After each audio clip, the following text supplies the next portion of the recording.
Toward the end of the Civil War, President Lincoln appointed a 54-year-old New Yorker. Who?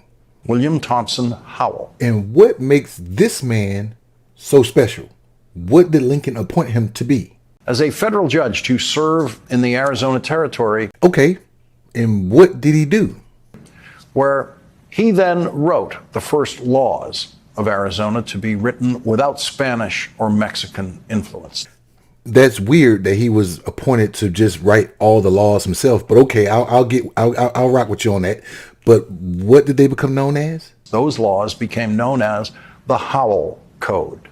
And what was one of the laws that Howell wrote that was in that book in 1864? One of the laws in the Howell Code, written in 1864, says, a person who provides, supplies, or administers to a pregnant woman or procures such woman to take any medicine, drugs, or substance, or uses or employs any instrument or other means whatever, with intent thereby to procure the miscarriage of such woman, unless it is necessary to save her life, shall be punished by imprisonment in the state prison for not less than 2 years, nor more than 5 years. Uh-oh. So when he wrote that law in 1864, 48 years later, Arizona became a state, and they never changed that 1864 law. So they can do total abortion bans in that state.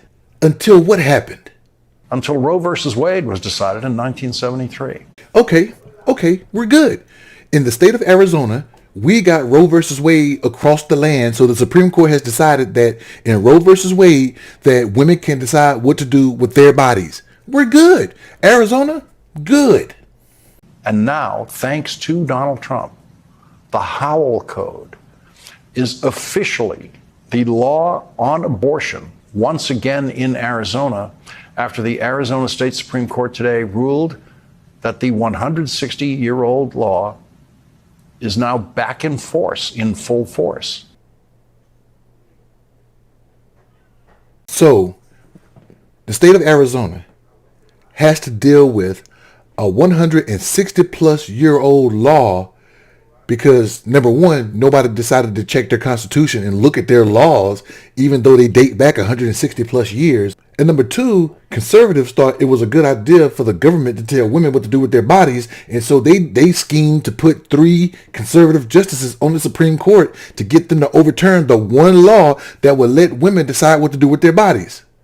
And do we even need a law for the government to tell women what to do with their bodies or not? Because there are no laws that govern what men can and can't do with theirs. So Democrats, I hope you're listening to this, because now Donald Trump and the conservatives have put themselves in a bind because they plotted, planned, and schemed and got 3 additional Supreme Court justices on the Supreme Court bench to include the 3 that was already there, giving them a 6-3 majority. They end up overturning Roe versus Wade, which was a federal law, the law of the land. But what they didn't factor is a old 160-plus law on Arizona books that outlawed the women's right to choose. And because of that law, because Donald Trump is always saying, leave it up to the states, because of that law, now he got to go and defend leaving it up to the states. Because if it was the state would say, you got to serve 2 to 5 years if you as a woman decide what to do with your body.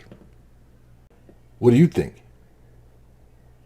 And whatever they decide must be the law of the land, in this case, the law of the state.